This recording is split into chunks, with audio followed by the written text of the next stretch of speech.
Good morning dear students.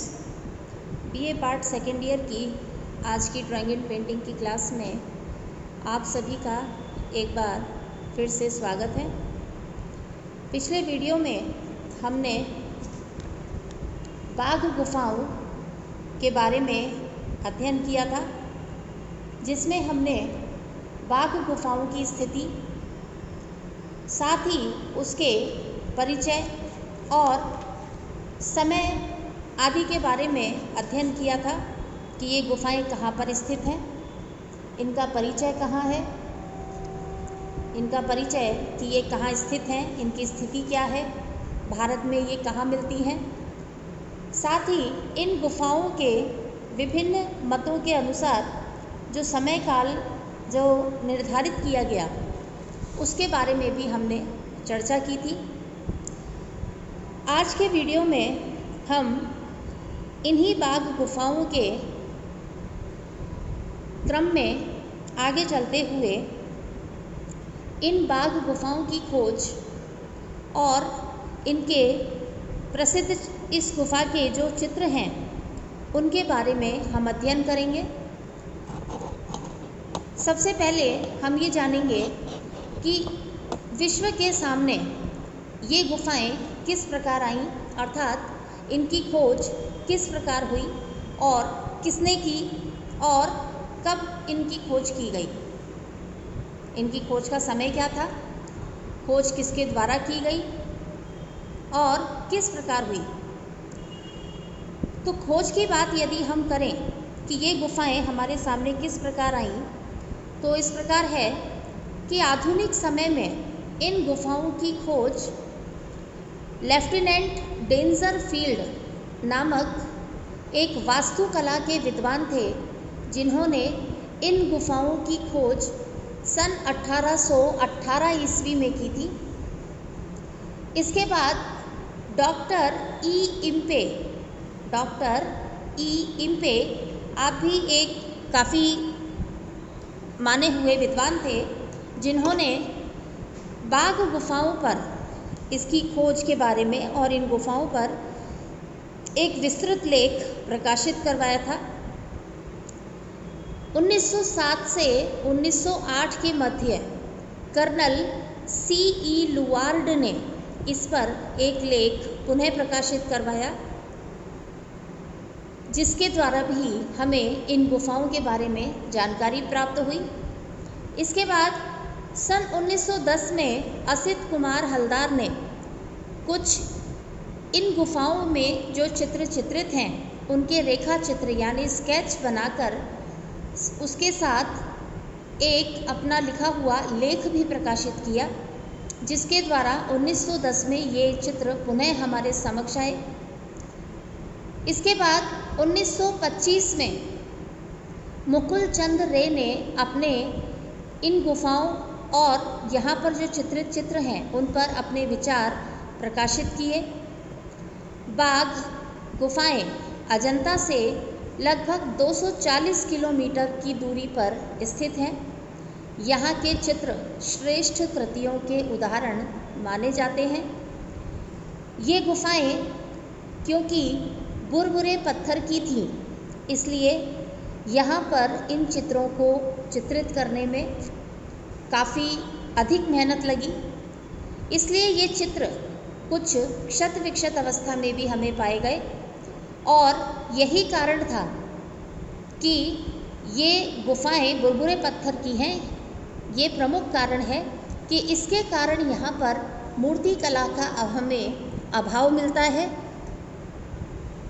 इन चित्रों को देखने के लिए जब हम ये चित्र देखते हैं तो इन चित्रों को देखने के लिए उनके ऊपर पहले थोड़ा पानी डाला जाता है, और जब ये चित्र गीले हो जाते हैं पानी के संपर्क में आने के बाद, तभी ये चित्र हमें स्पष्टतया दिखाई देते हैं। ये थी इन गुफाओं की खोज कि किस प्रकार से इन गुफाओं का परिचय हमें मिला, ये किस प्रकार से हमारे समक्ष आई और किन किन विचारकों ने, किन किन विद्वानों ने इसके ऊपर अपने अलग अलग विचार और लेख प्रकाशित किए। कुछ ने इसके रेखा चित्र बनाकर भी हमें इनका ज्ञान करवाया। इसके बाद आते हैं बाघ गुफाओं के चित्र। बाघ गुफाओं के चित्र।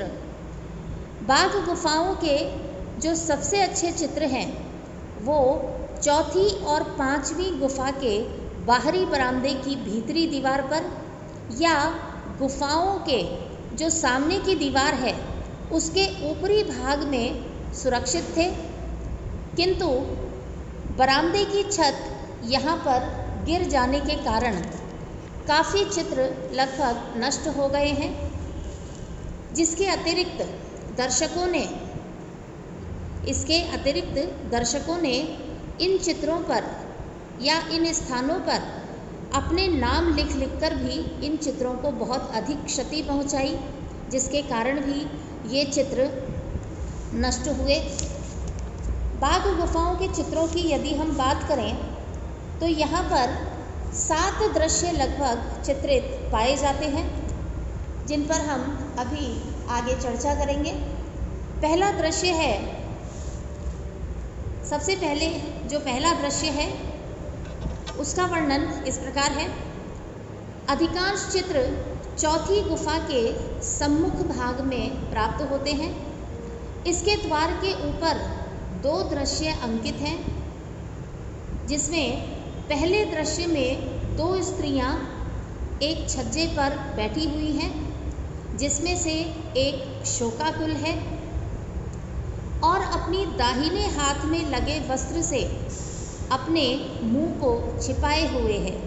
उस स्त्री के दाहिने हाथ में एक वस्त्र है जिससे उसने अपना चेहरा या अपना मुंह छिपाया हुआ है। उसका बायां हाथ किसी बात को व्यक्त करने की मुद्रा में फैला हुआ है। दूसरी जो स्त्री है वह समवेदना और सहानुभूति में उसकी करुण कहानी सुन रही है। इस छज्जे की छत पर 2 नीले कबूतरों की जोड़ी बनी हुई है, जो किसी प्रणय प्रसंग का यहाँ पर प्रतीक मालूम होता है। संभवतः यह किसी विरहिणी का चित्र है। इस विरहाकुल स्त्री के चित्र को कुछ विद्वानों ने बुद्ध के विरह में व्याकुल यशोधरा का चित्र बताया है। इस चित्र में हस्त मुद्राएं दर्शनीय हैं, बहुत ही सुंदर हैं और यहाँ पर सुंदर हस्त मुद्राओं के साथ करुण रस का भाव हमें स्पष्टतया दिखाई देता है। ये था पहला दृश्य। इसके बाद आता है दूसरा दृश्य। दूसरे दृश्य में 4 गहरे वर्ण के आभूषणधारी पुरुष किसी गंभीर वार्ता में निमग्न हैं। वे सभी 4 यहाँ पर डार्क रंग से बने हुए पुरुष हैं, आप जिन्होंने आभूषण पहने हुए हैं और कोई गंभीर वार्तालाप में व्यस्त दिखाए गए हैं। ये सभी पुरुष आकृतियाँ पालथी बांधे हुए नीली तथा पीली आसनियों या गद्दियों पर बैठी हुई हैं। इन आकृतियों की पृष्ठभूमि में उद्यान यानी बगीचे का आभास होता है। पीछे बैक में इन पुरुषों ने धोती पहनी हुई है, गले और हाथों में आभूषण है। सिर पर मुकुट जैसा एक आभूषण है, जिससे यह प्रतीत होता है कि संभवतः ये कोई मंत्री या राजपुरुष रहे होंगे। ऐसा माना जाता है कि यह दृश्य राजा द्वारा बौद्ध धर्म स्वीकार करते समय का लगभग बनाया गया होगा। इसके बाद आता है तीसरा दृश्य। तीसरे दृश्य में स्पष्ट रूप से यहाँ आकृतियों के 2 समूह हैं, जो एक के ऊपर एक बनाए गए हैं, किंतु यह निश्चित रूप से नहीं कहा जा सकता कि ये एक ही प्रसंग के चित्र हैं या एक ही दृश्य की घटनाएं हैं। ये स्पष्ट नहीं है कि ये एक ही प्रसंग के चित्र हैं, एक ही कहानी से रिलेटेड हैं या एक ही दृश्य की घटनाएं हैं। ऊपर वाले भाग में 6 पुरुष आकृतियां बनी हुई हैं। ये आकृतियां हवा में उड़ रही हैं और बादलों से आच्छादित हैं, यानी बादलों से घिरी हुई हैं।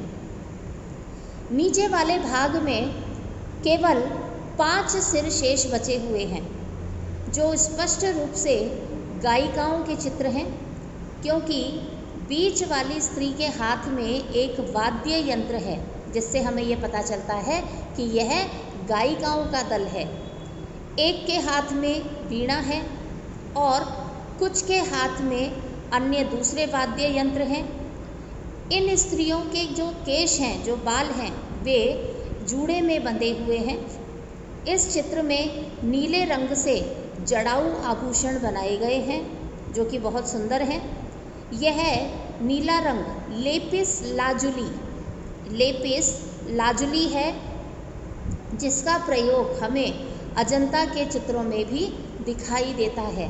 और ये जो लेपिस लाजुली रंग है, यह फारस से आयात करके मंगवाया जाता था। इसके बाद आता है चौथा दृश्य। इस चौथे दृश्य में स्त्री गायिकाओं के 2 दलों को चित्रित किया गया है।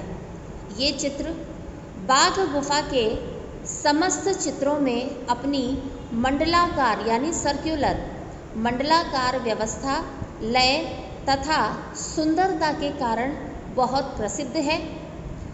इसमें जो पहला दल है, यानी पहला ग्रुप है, उसमें 7 स्त्रियां एक अन्य 8वीं नर्तकी स्त्री को चारों ओर से घेरे हुए खड़ी हैं, यानी एक महिला बीच में है और बाकी की जो 7 लेडीज़ हैं, जो महिलाएं हैं, जो गायिकाएं हैं, वे उसको चारों ओर से घेर करके यानी सर्कल बना करके घेरे हुए खड़ी हुई हैं। और जो बीच में नृत्य करने वाली स्त्री है, उसने पूरी आस्तीन का चुस्त कुर्ता पहना हुआ है, जो कि घुटने तक नीचा है। और इनमें से 3 स्त्रियां डंडे बजा रही हैं, एक मृदंग बजा रही है और शेष 3 मजीरे बजा रही हैं। ये स्त्रियां उरोजों पर या तो आस्तीनदार चोली पहने हुए हैं या ऊपरी भाग में अर्धनग्न हैं। यहाँ पर जो दूसरा दल है, उसमें एक नर्तकी को घेरे हुए 4 स्त्री गायिकाएं मंडला रूप में खड़ी हैं। नर्तकी के बाल कंधों पर लहरा रहे हैं। वह चुस्त कुर्ता तथा पतला पजामा पहने हुए है। शेष 6 गायिकाओं में से एक मृदंग बजा रही है और इनकी जो वेशभूषा है, वह पहले वाली जो गायिकाओं का दल था, जो मैंने अभी पहले बताया था, उसमें जो पहले वाला जो दल था, उसी के समान इनकी वेशभूषा है। इस चित्र में कुछ लेख भी था, यानी कि कुछ लिखा हुआ भी था, किंतु अब यहाँ पर केवल क अक्षर ही स्पष्ट दिखाई देता है। इसके बाद आता है 5वां दृश्य। इस चित्र में कम से कम एक साथ 17 घुड़सवारों का एक दृश्य अंकित है। ये घुड़सवार बाईं ओर जा रहे हैं। पोशाकों की तड़क भड़क, घोड़ों की गति और राजकीय चिन्ह आदि के कारण यह किसी राजा का दल या जुलूस प्रतीत होता है। घोड़ों का अंकन बहुत ही सुंदरता से किया गया है।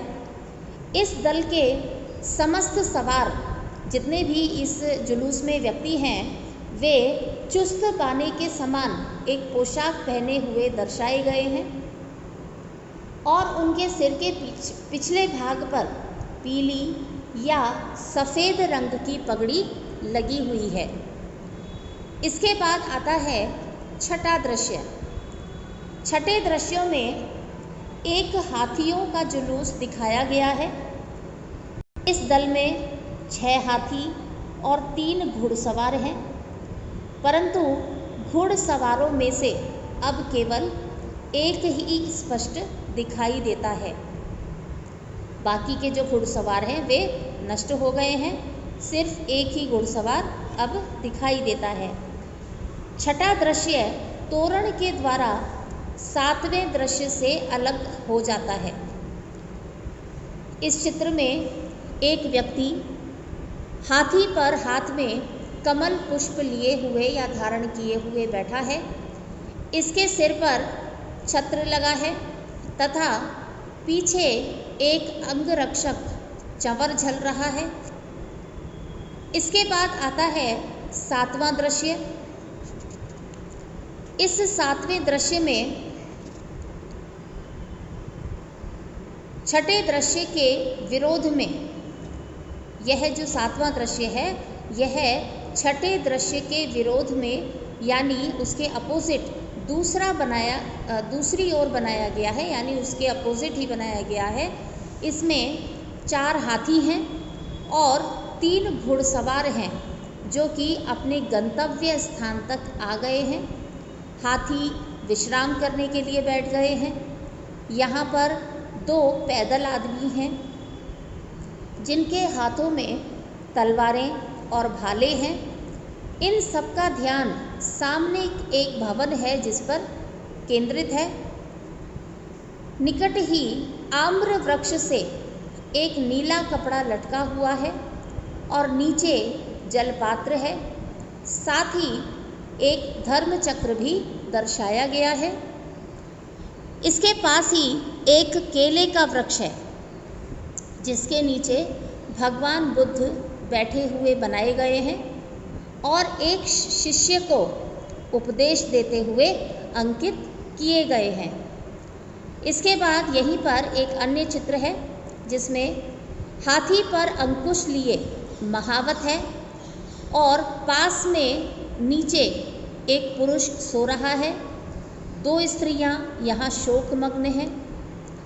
आगे खड़ा हुआ एक बालक यहाँ देख रहा है और दूसरा बालक दौड़ता हुआ पीछे की ओर देख रहा है। यहाँ पर बुद्ध की आकृति विशाल है। निकट ही स्त्री और बालक संभवतः प्रार्थना कर रहे हैं। चित्र के आसपास यहाँ पर गंधर्व और किन्नर भी बनाए गए हैं। इसी के साथ यहाँ पर एक और चित्र मिलता है जिसमें बोधिसत्व आकृति की दाहिनी ओर रोगियों का उपचार करते हैं, जिसमें एक दुर्बल व्यक्ति बैठा हुआ है। बीमार व्यक्ति भूमि पर लेटा हुआ है और एक चिकित्सक उन्हें देख रहा है, साथ ही उन्हें कुछ समझा भी रहा है। इस चित्र में इम्पे के अनुसार हस्त मुद्राएं काफ़ी प्रभावशाली हैं, साथ ही गतिपूर्ण भी हैं। चौथी गुफा में खंभों पर पिछली पंक्ति पर कुछ सुंदर आलेखन बने हुए हैं जो कि अजंता की भांति प्रतीत होते हैं, जिनमें फल, बेल, पशु, पक्षी आदि अंकित हैं। तीसरी गुफा हाथी खाना के नाम से जानी जाती है।